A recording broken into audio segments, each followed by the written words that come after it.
Yeah, I almost didn't make it tonight. I've been getting to the point where I'm doing things late enough that I get here what feels like too late to do these. But I said to myself, who's setting the limit on when I do these? Me. I am. I'm the reason I don't get here on time. I keep telling myself that 11:30 is too late. Too late for what? Yes, it's not my usual schedule, and so it can be disorienting to try to find it. But the beauty of the internet and putting videos on YouTube is they're there. You can find it when you want to watch it. So I have to just kind of get used to the idea that I may not be able to keep a consistent schedule on here, but I can still upload stuff. So that's what I'm going to try to do. The topic of tonight is a little bit more of the game playing and storytelling aspects of what I've been doing lately. I kind of want to explore not just the world that I'm developing for storytelling and game design, but also explore some of the other ones that are out there. And kind of wandered in recently to the idea of solo gameplay, solo tabletop role playing. And the thing about it is that sort of tabletop role playing is sort of like a group of improv artists coming together to tell a story together. So tabletop RPG is people telling a story together. The gameplay mechanics are a system of rules that you can use to do that and make a game of doing it. So it's a story, it's a game, and it translates well enough to a computer game that I think it fits really well with what I want to try to do. Now there's a couple systems out there that talk about ways you can convert these multiplayer group storytelling activities, these games, to be single player games. And honestly, there's a joke that I posted a while back on Facebook to some of my friends who are into this type of game, into tabletop role-playing games.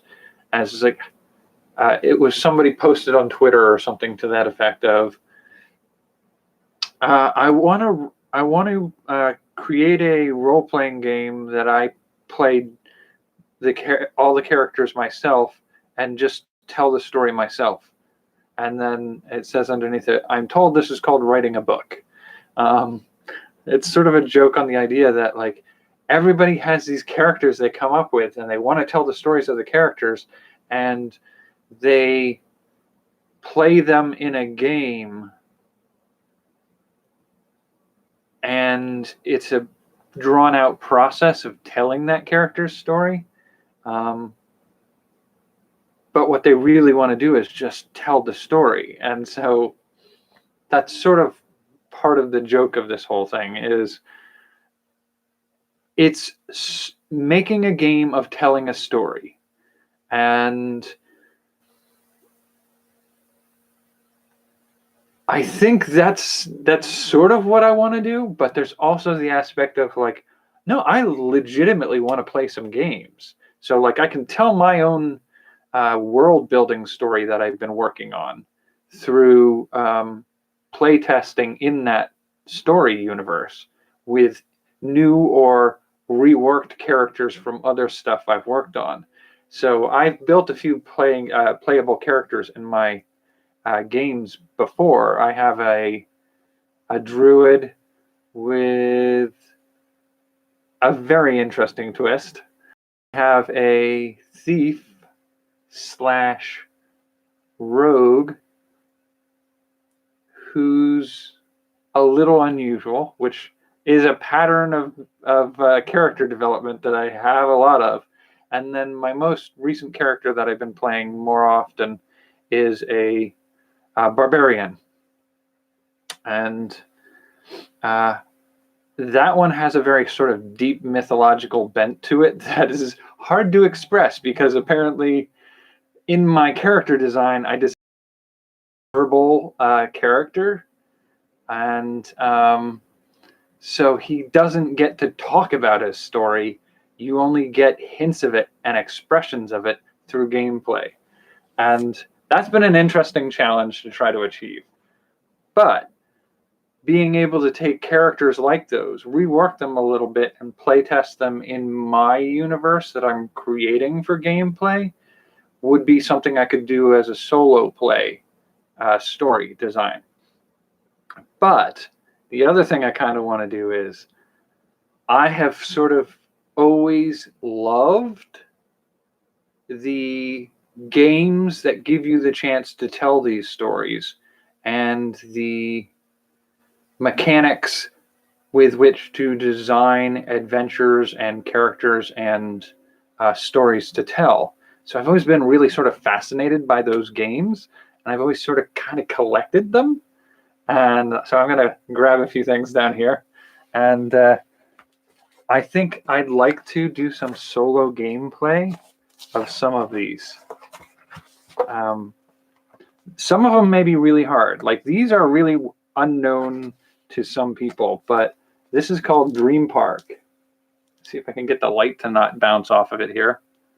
Dream Park. This is a role-playing game that's created for Larry Niven and I forget the Mr. Barnes. I don't remember his first name.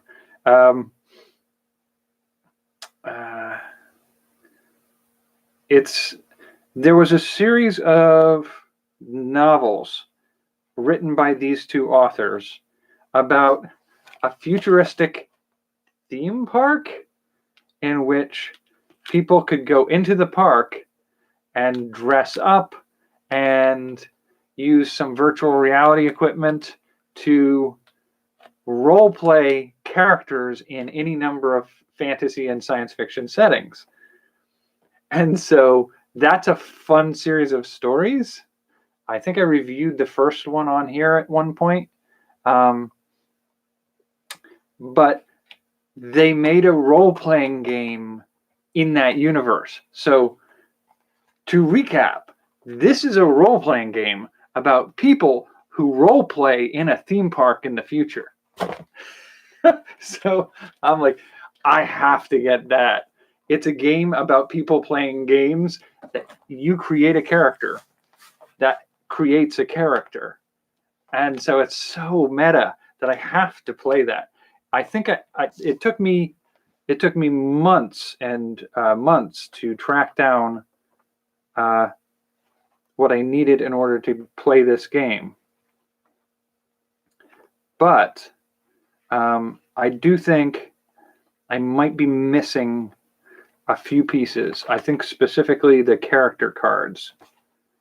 So it's not complete. I may have to improvise. And the thing about it is, something like this is more built specifically for a group of people to play together.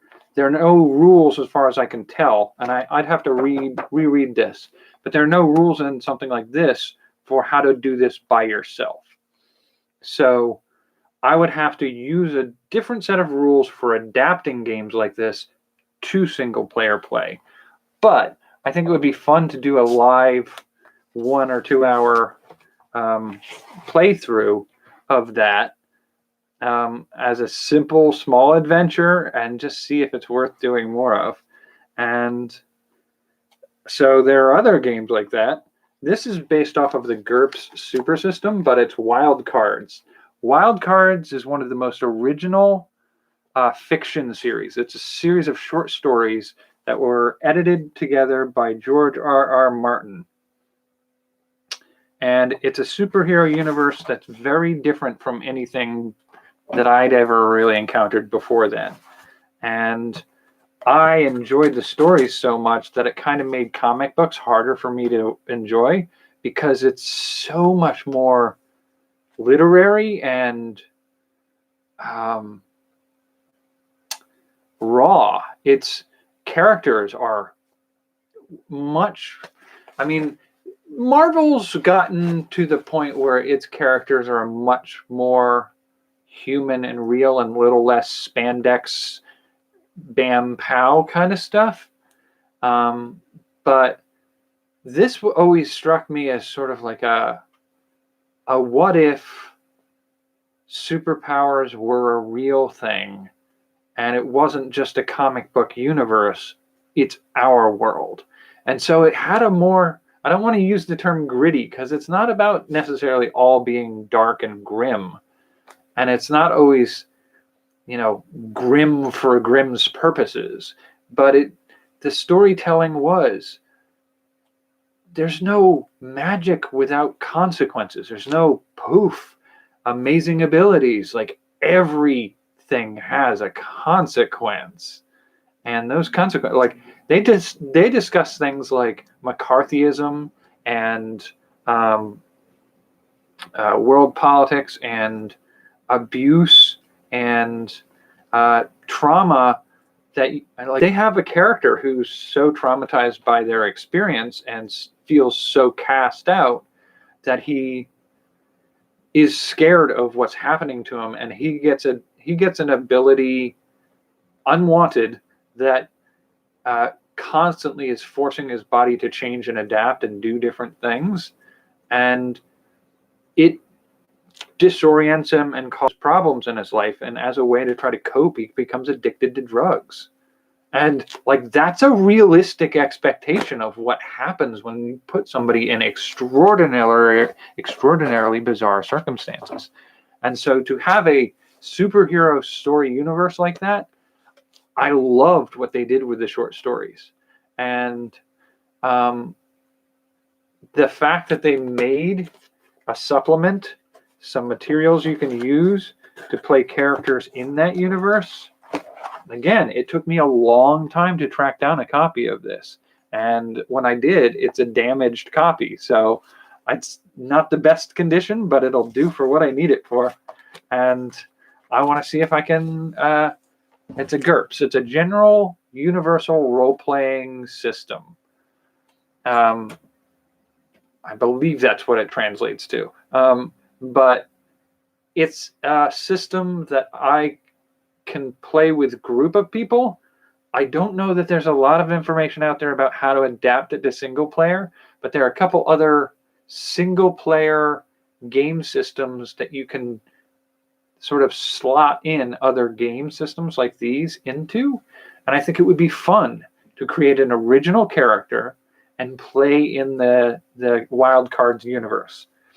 Now, those are two of the more unusual ones. Some of the other ones I have here, like this one, if you're into any sci-fi TV series, you may know this, Farscape.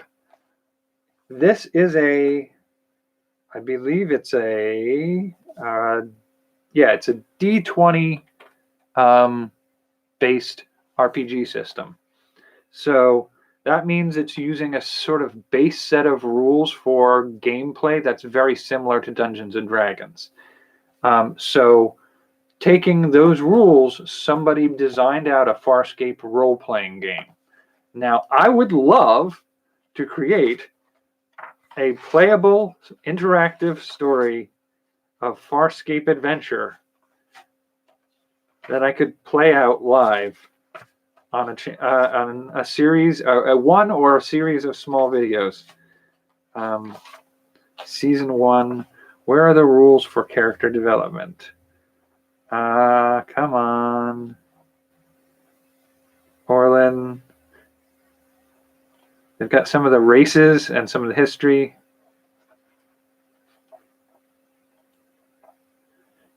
Who can you play? Okay. Chapter 3, Farscape races. Okay, yep. Okay. Are these going to be classes? They might be. Yeah. So, what are we on here? Oh, Farscape. Personalities. See, it's not the best organized system. It's not as easy to find your way through. And again, it's not built for one player, so it'll take some adaptation. Okay, so let's see. To Farscape personalities, Chapter 1, series overview, races, uncharted territories, character creation. 146. So I wanted to see if, one live on here, see if character creation, ability scores. The thing you'll recognize when you get to practicing or playing any of these types of games is the system becomes easier to understand if you see some of the familiar hallmarks. So this is a D20 system. So without reading this next section, I can almost guarantee you that it's going to be based off of 6 ability scores. That's going to be strength, dexterity, intelligence, wisdom, constitution, and charisma. And so strength, dexterity, constitution, intelligence, wisdom, and charisma.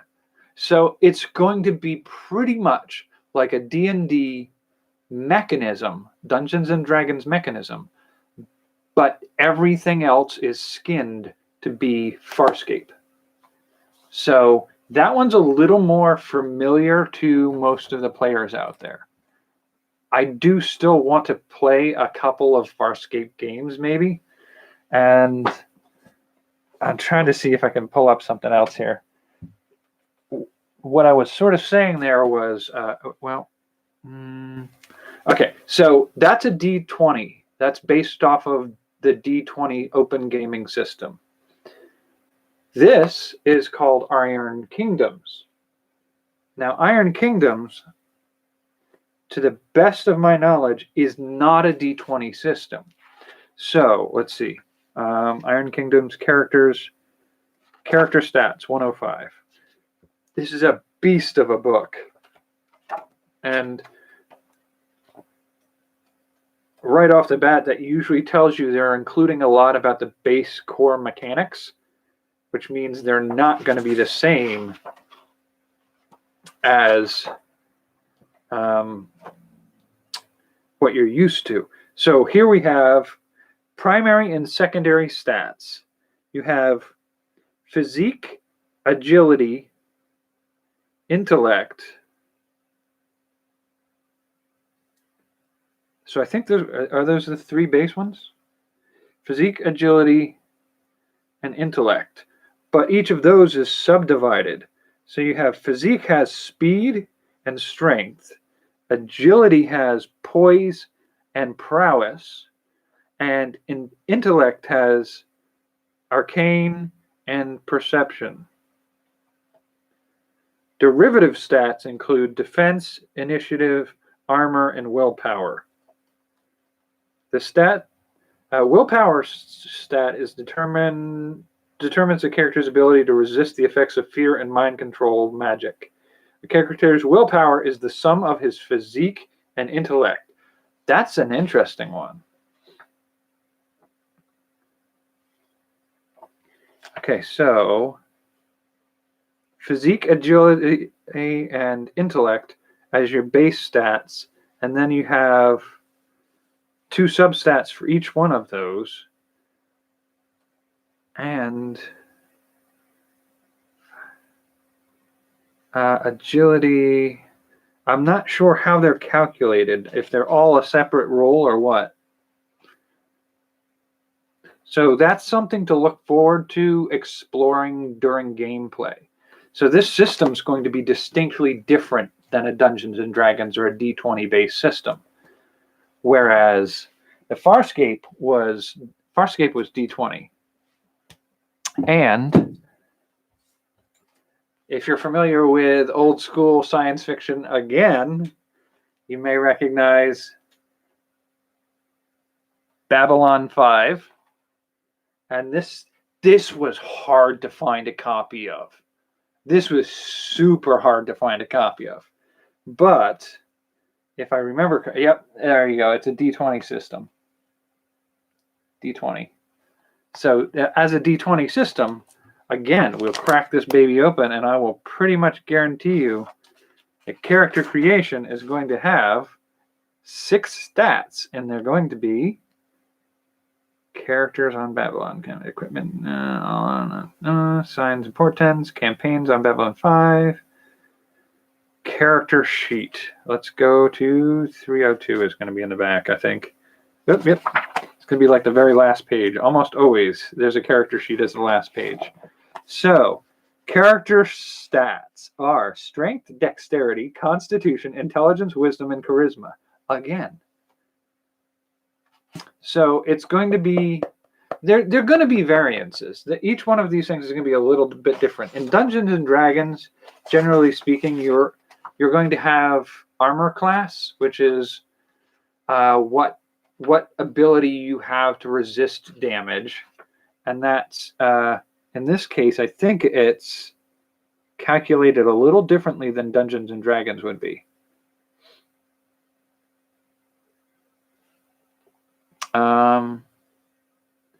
So defense value is what they're calling it. Armor type, maybe that's what they're looking for. Damage reduction notes. Where's your, okay, hit points. You know, your 6 base stats and your hit points are going to be the core of everything. As a D20 system, when you do a skill check or you make an attack, you roll a 20-sided die. And that determines whether or not you hit. Then it's a question of how much damage does your weapon do and how much protection does their armor do.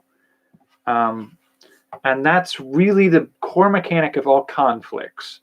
And then there's skill checks that are, can you pick the lock on the door, whether or not it's a dungeon door or a space station door. That's going to be a skill challenge you do. You roll a d20 and you add modifiers based off of skills you have. And so that's a 20-based system. And so while most of that is going to remain the same between Dungeons and Dragons, Babylon 5, and Farscape, they're going to be flavor mechanics that are distinctly different for each of them. So they're not all going to be exactly the same. And so it might be kind of fun to see how they differ and in what ways, and play a little bit in each of those universes. Now, we've covered Farscape and Babylon 5. Can you think of another science fiction series for TV that was popular for a fair number of people? Because I got another one. So this one is Firefly. And this one, I admittedly didn't know existed for a long while, and then it took me another long while to find a copy of. And there are a couple different role-playing games based off of Firefly, and some of them are better than others from what I've been able to decipher. So it took me a while to figure out which one I needed, and which one I could get. And, okay, traits and skills, 38. I believe this may be a D20. So traits and skills, 38. Traits and skills. What do we got? What do we got? Do we have the character? Well, let's just pull up the character sheet in the back, see if that just spells it out for us, huh? Or do they not have one? Ooh, goodness gracious, really? They didn't put a character sheet in the back. How? How can you do such a thing to us? That's monstrous. Monstrous behavior. Okay. All right, so skills and traits. Oh, so this may not be a D20. I thought it was a D20. Okay, so how do you develop a character? Good, bad, and the big damn ugly. Assets. Oh, so this may not be a D20. That'll be interesting to play with. Plot points. Advancement points. Yeah, this seems like it's an entirely different system. Attributes. Race. Traits. Choose a heroic. Okay, crew creation. Choose a heroic level. Determine the heroic level for your crew. The job of your GM. This gives you the amount of starting attribute points you have to spend. Choose traits. You must choose at minimum one trait each in assets, good stuff, and complications, makes life interesting. Assets can be bought with attribute points, 2 for minor, 4 for major. You have a maximum of 5 assets and 5 complications. Generate attributes. You have 6 attributes. Okay, here we go. Agility, strength, vitality, alertness, intelligence, and willpower. Each is rated in die types from D4 to D12, the maximum for a beginning character. So this is a little bit different from a D20 based system. So that's interesting. I'll be very curious to see how that works out.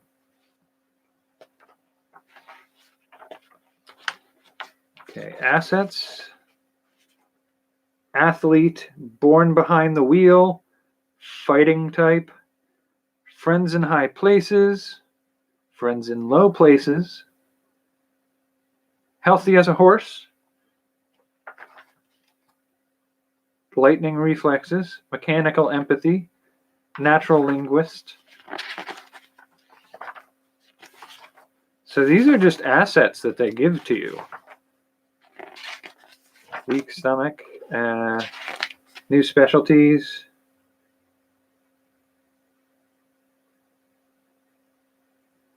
Okay, so influence. Okay, so here we go. I think these are the stats for this one.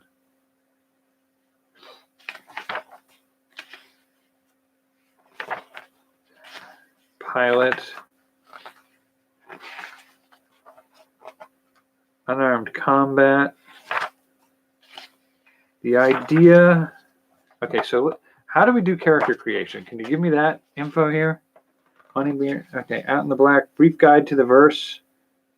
Goram Chinese. Here's how it is. Okay, here's the Crew of Serenity. On page 8. I'm very curious about this now. Okay, so yeah, so they give you stats for each of the characters. And it's agility, strength, which is very similar to strength and dexterity. Vitality is a very good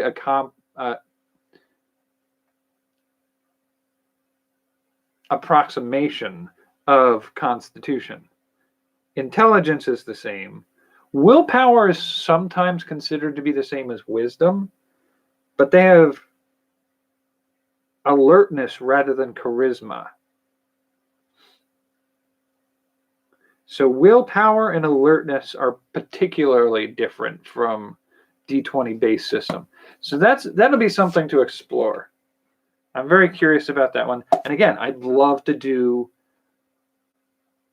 like an episode where I do a live playthrough of a solo game. I'd play with other people too.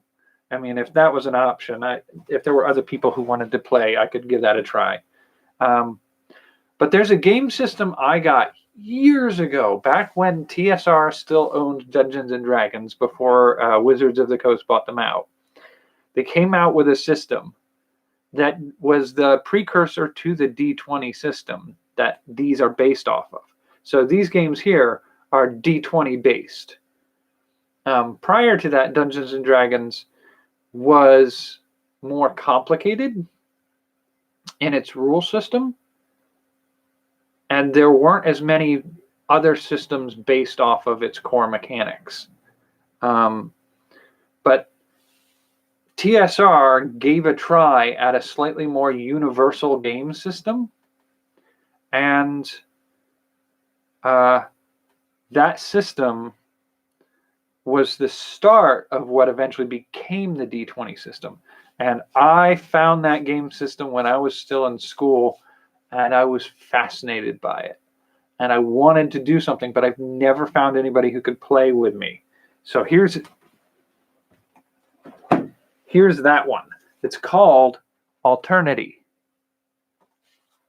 And I was just sort of totally in love with that. This system struck me as like the coolest thing since sliced bread. That's a hokey way to say it, but so Alternity science fiction role-playing character is based off of strength, dexterity, constitution, intelligence, willpower, and personality.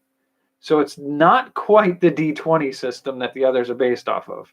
And it's not quite D&D because it departs a little bit. But the willpower is essentially wisdom, and the personality is essentially charisma. They've just sort of partially reskinned it. And they've got alien races that you can play.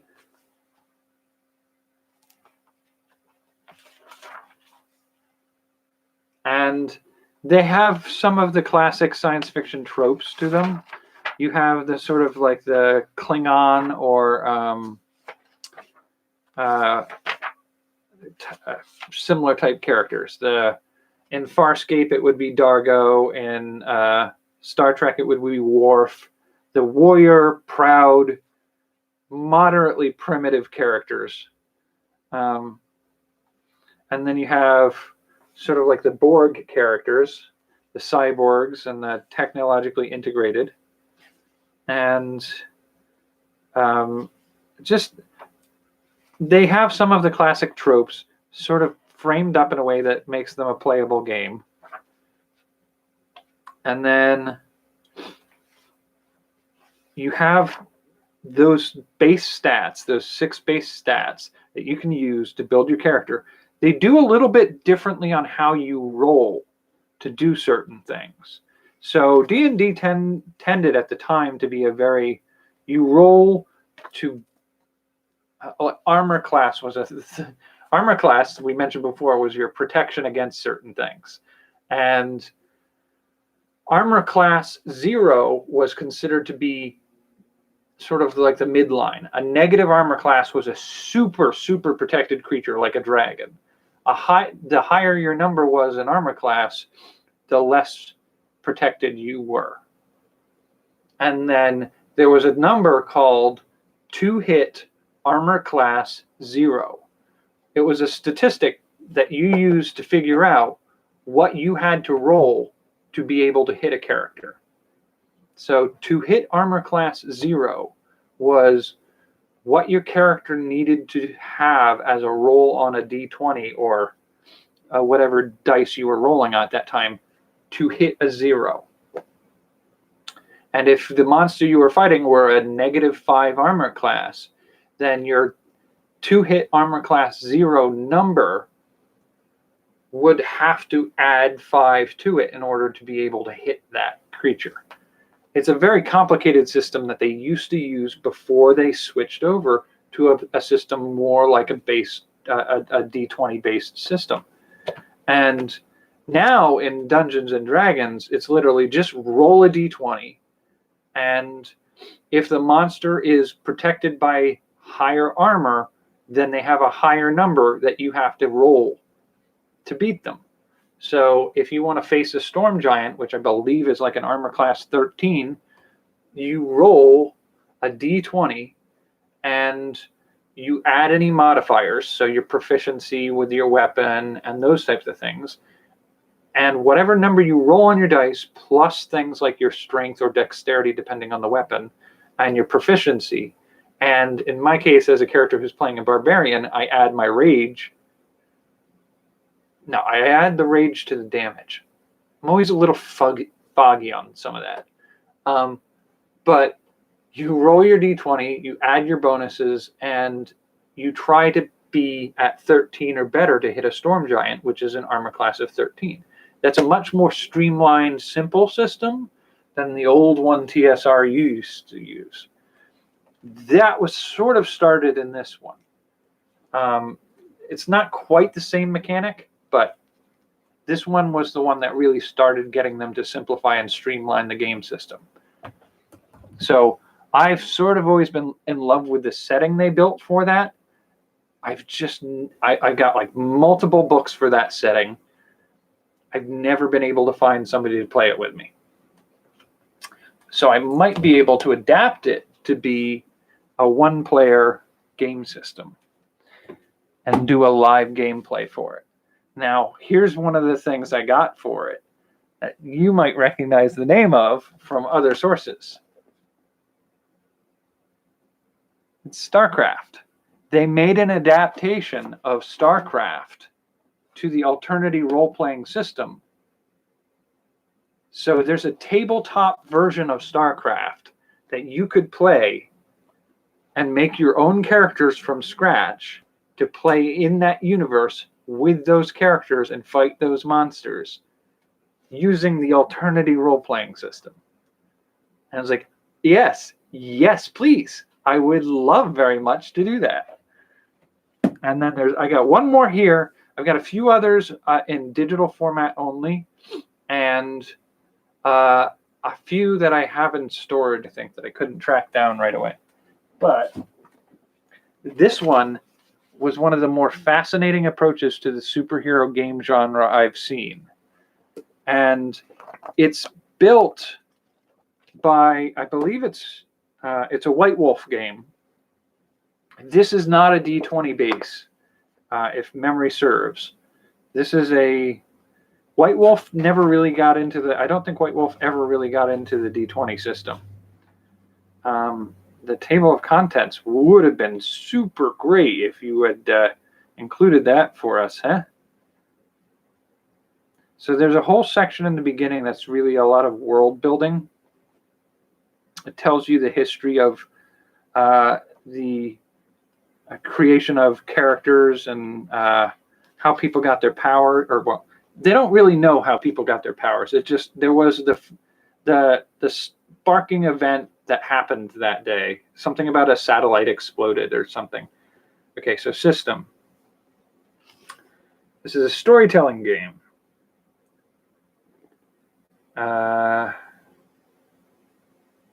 The players, characters, the game. Okay, there are no winners or losers in Aberrant. This is actually the middle child of a trilogy. There's a pulp-based role-playing game for this series where it was sort of like the old, not quite Flash Gordon, but more like Doc Savage, Indiana Jones kind of adventures that you could tell as a role-playing game. And that was the first one. This is the second one. And the third one, I believe, was called Trinity. And it's a much farther in the future science fiction series where things have gone sideways and it's not looking good for humanity. And I've never actually really looked too deeply into those two.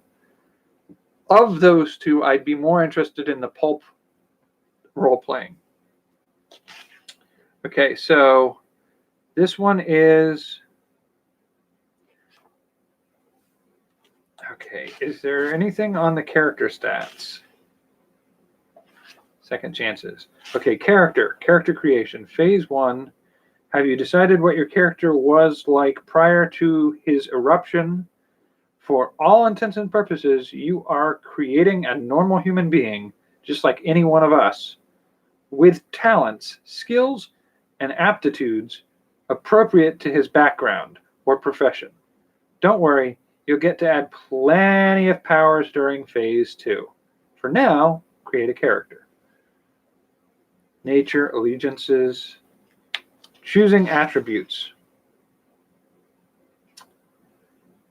The 9 attributes, wow, 9 attributes.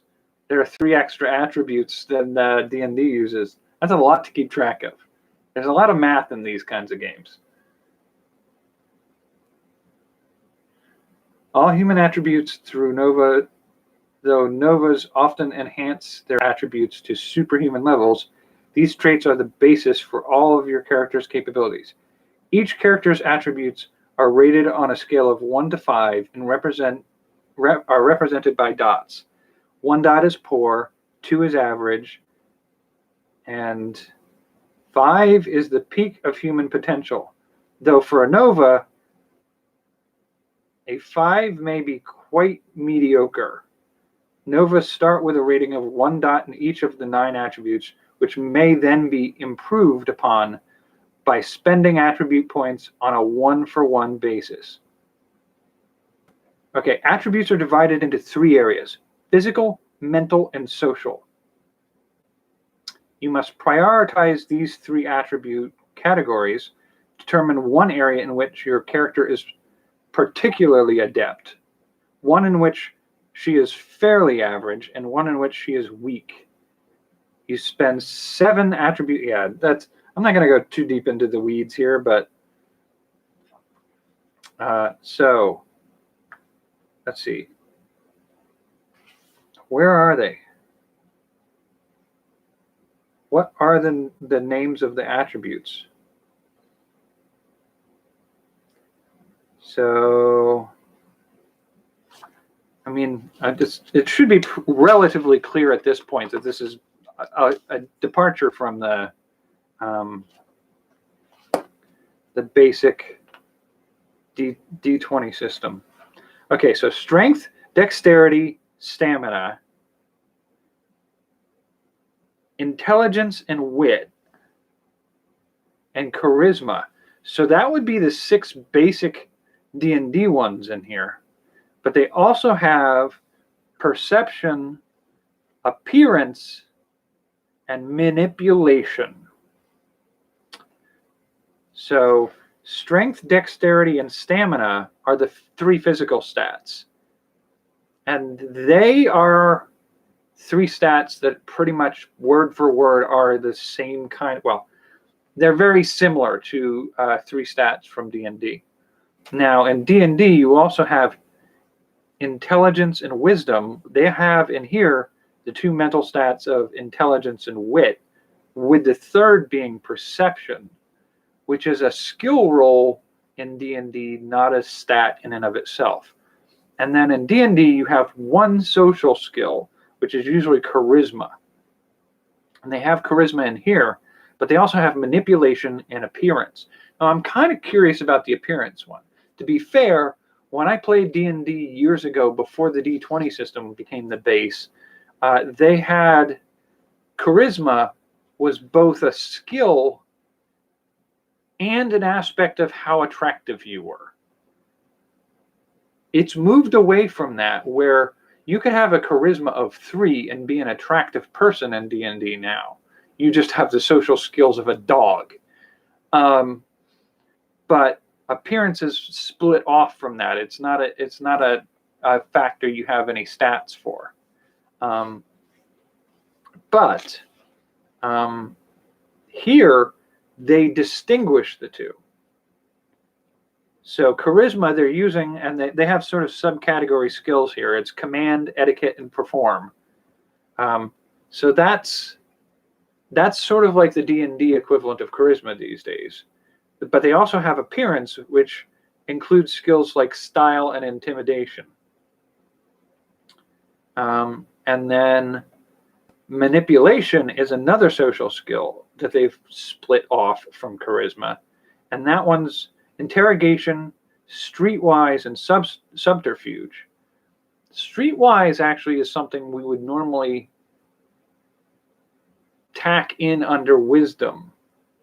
Here, wits include arts, business, and report.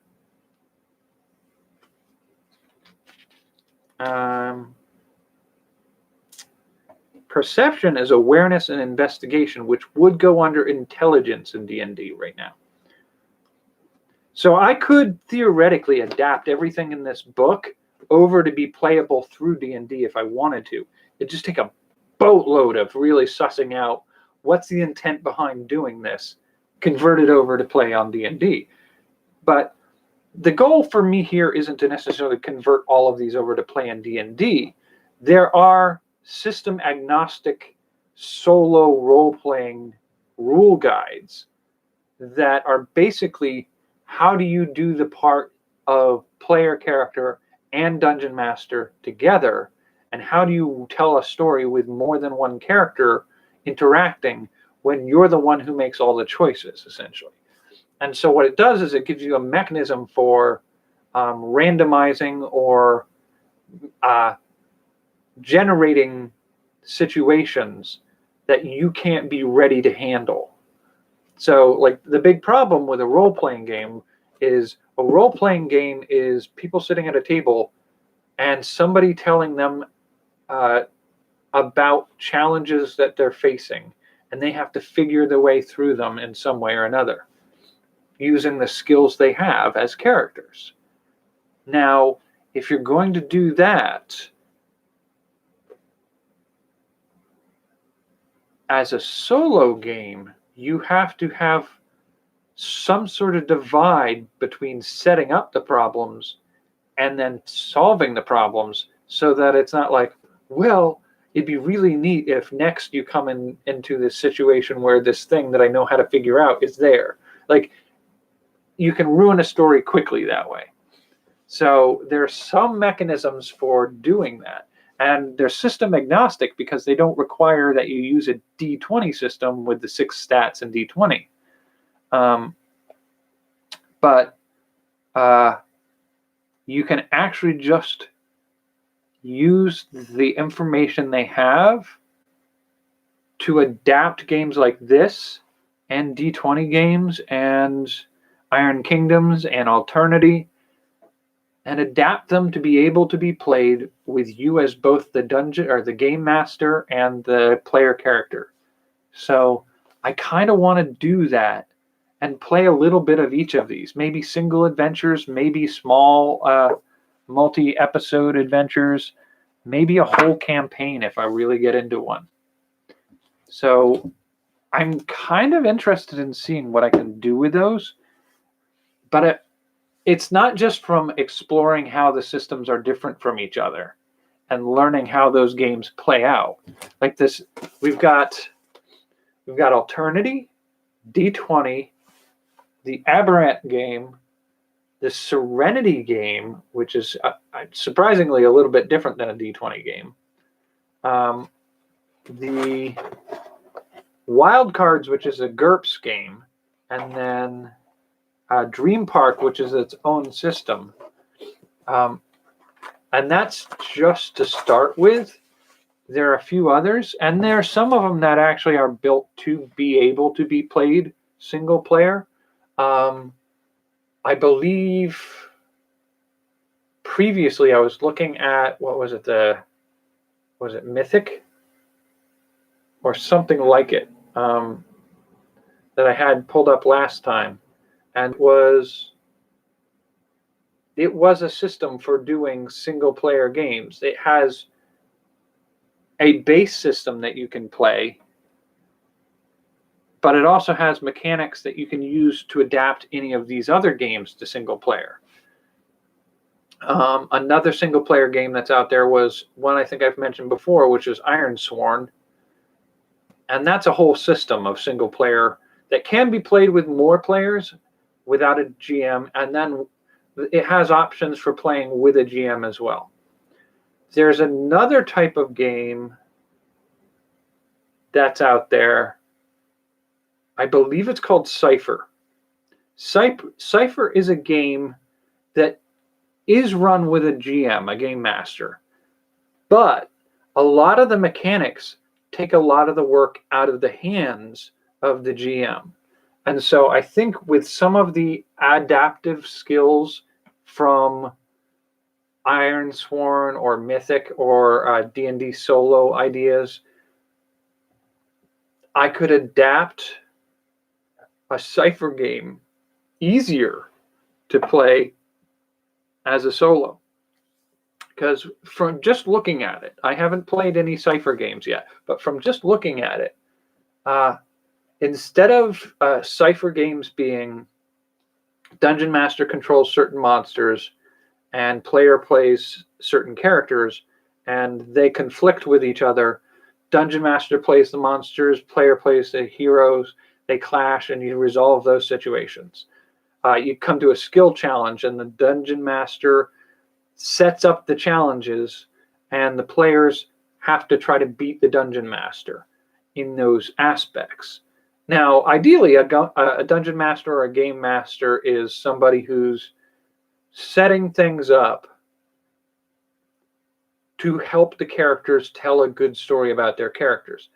There's no intent to necessarily beat the players. It's not a win-lose scenario. But you do want to provide a challenge for them.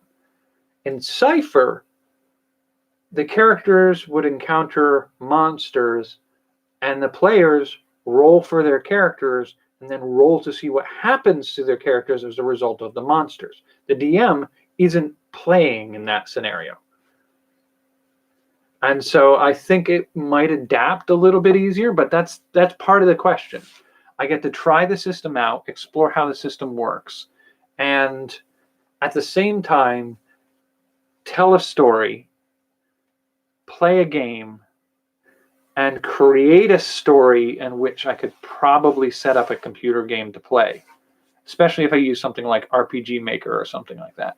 So I'm kind of interested in seeing if I could pull this off and just dabble with this. I'm a little nervous about doing it because I do think to a certain degree it's sort of a niche environment, but it's just me playing with games and learning about it and then coming up with ideas and telling stories. I think it could work. I don't know that it's for everybody, so I don't think I'll be doing it as like a replacement for nighttime videos, but I may be doing some of them as just maybe a pre-recorded daytime kind of content. I might do them live too, because part of the fun would just be seeing if I could get some other game players I know to join me in the chat and generate ideas. You know, I think I mentioned before when I was talking about one of the solo player games that I was looking at before, that I could sit there. You do get to scenarios where you have to decide how challenging is this challenge that I'm facing. And based off of that challenge is the modifier you use for your dice rolls. You kind of have to decide how likely something is to be a challenge based off of how the story's going so far and the situation you're in. But I think it could be fun to lay some of that out to a question over on the chat side of things. And so I could have a fair amount of fun with this. If I'm going to do that, I may see if I can drag an audience in here. I might be able to get some of my friends to observe on occasion. But I may go over to some of the Reddit forums that I've been exploring and just see if there's anybody in there who wants to play along and watch me tell a story and try out a system of gameplay. And I'll probably make mistakes and I'll probably do it wrong on the first time too. That's fine. That's part of the experience of learning a thing.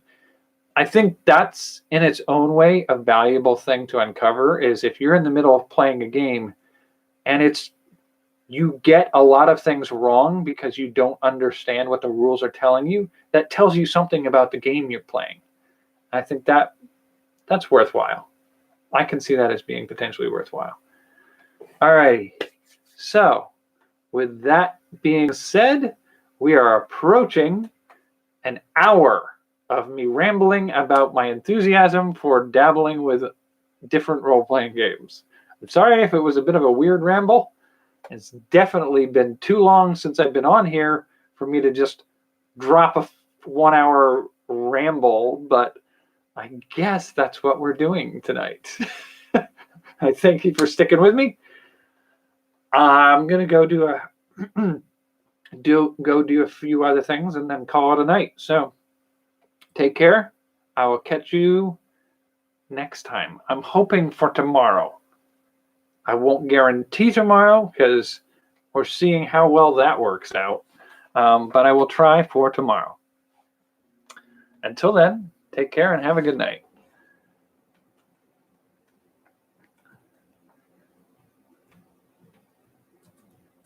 And hopefully you're feeling better.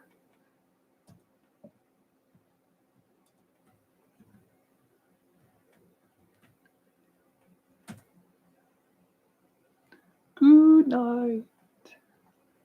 Sleep tight. Do not let the bed bugs bite. Oh, God. Now I'm going to think about that all night.